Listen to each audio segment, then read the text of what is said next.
बच्चे। अब समझ आया कि किसी इंसान को एक घर की ख्वाहिश क्यों होती है। इसने अपनी जिंदगी में न जाने क्या क्या कुछ सहा है।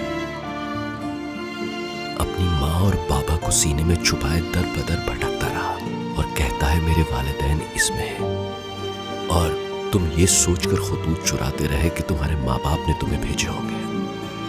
तुम इतने भोले और मासूम हो कि ये सब सच समझते रहे। तन्हाई, अकेलापन, लोगों की फिटकार, सब कुछ सहा तुमने, लेकिन कोई भी तुम्हारे पाकीज़ा दिल के अंदर नहीं झांक सका और ये भी नहीं समझ सका कि तुम्हें भी दूसरों की तरह खुश रहने का हक है।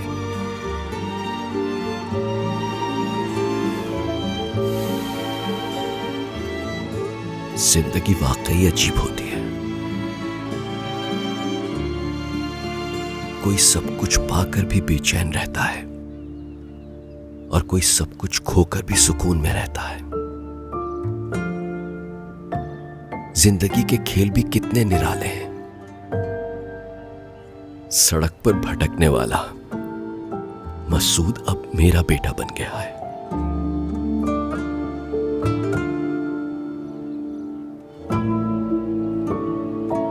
साफ सुथरे अच्छे लग रहे हो। तुम्हें तुम्हारे माँ बाप मिले या ना मिले, लेकिन मुझे अपना बेटा मिल गया है।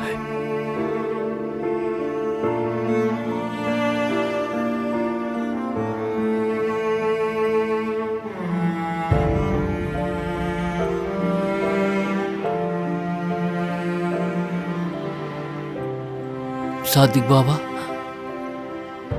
मसूद, मेरे बेटे।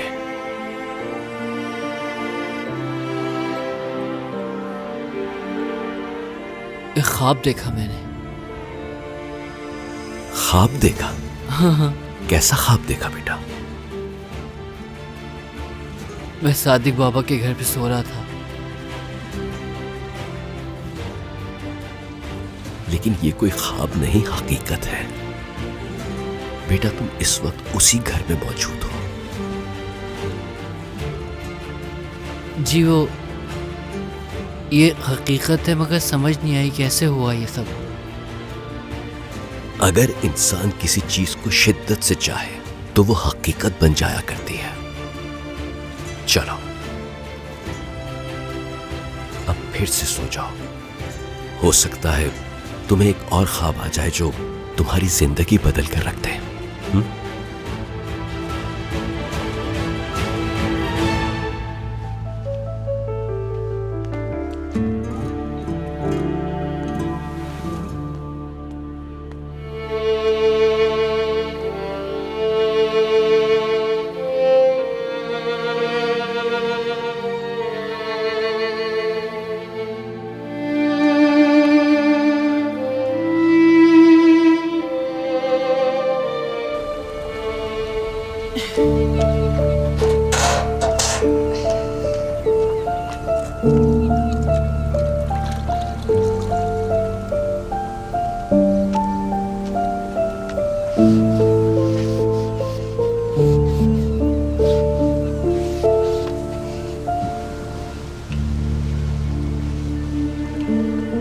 Nasreen, good morning.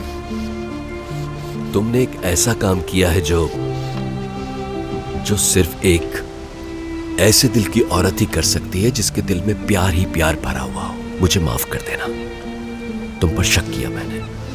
वैसे जब तुम उसे अपने साथ लाए थे तो गुस्सा किया था मैंने, लेकिन जब उस बच्चे को उस हालत में देखा तो उस पे बहुत तरस आया, इसलिए मैं उसे इस घर में लेकर आ गई। शायद ये हमारे लिए खुदा की तरफ से कोई तोहफा हो। मेरी मरहूम दादी अगर होती तो मसूद को देखकर कहती कि खुदा की तरफ से खुशबख्ती की अलामत होते हैं ऐसे लोग।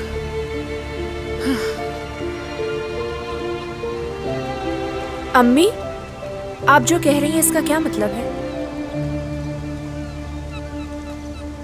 गुनाह से पाक होते हैं ऐसे बच्चे, गुनाह से पाक। अपनी बहन को जाकर उठाओ और नाश्ता लगाओ जल्दी से। चलो जाओ, लाओ मैं तुम्हारी मदद कर। अरे नहीं नहीं, मैं कर लूंगी। तुम ऐसा करना कि उसके लिए कोई आरामदेह बिस्तर का इंतजाम कर लेना। और ऐसा करती हूँ मैं कि कालीन भी बिछा दूंगी यहाँ। बिस्तर दोपहर में घर भिजवा देना। ठीक है, मैं ये कर लूंगा। नहीं, वो इरफान से कहना घर ले आएगा। बिला वजह तुम्हें जहमत होगी। तब तक मैं बाकी के काम देख लूंगी। रंग करना अभी बाकी है यहाँ। ठीक है, जैसा तुम चाहो। चलो अब इसे रहने दो, बहुत थक चुकी हो। आ जाओ। ठीक है, तुम जाओ, मैं आती हूँ अभी।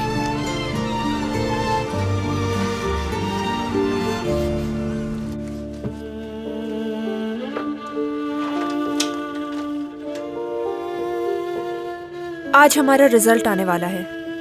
हाँ, लेकिन खुश होने की जरूरत नहीं है। तुम पास नहीं होगी। तुमसे बात नहीं कर रही हूँ, खुद से बात कर रही हूँ मैं।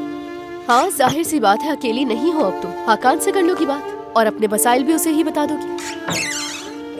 दरिया, फिर से वही बात लेकर बैठ गई हो। कितनी दफा बताया है तुम्हें, फलक के लिए लिखा था वो खत। फलक ने ऐसा कुछ नहीं कहा तुमसे, झूठी। मैं झूठ नहीं बोल रही। तुम झूठी के साथ साथ मुनाफिक भी हो उरूज, और घटिया भी। दरिया, बस बहुत हो गया। ये तुम क्या कर रही हो उरूज? हाँ, अब हाथ भी उठाओगी मुझ पर? जानबूझ के नहीं मारा था। हाँ उरूज, मैंने भी जानबूझ कर नहीं मारा। दरिया, मैंने कहा बस बहुत हो गया, बहुत हो गया। दरिया, चली जाओ यहाँ से, चली जाओ। असल में तुम यहाँ से चली जाओ उरूज। तुम्हारी शक्ल भी नहीं देखना चाहती हूँ अब मैं, और यहाँ तक कि अब तुम मेरी बहन भी नहीं। क्या वाकई में? अगर मैं चली गई तो तुम पछताओगी जिस दिन बहुत। मैं इस बात पर पछताऊंगी वो मेरा आखिरी दिन होगा उरूज।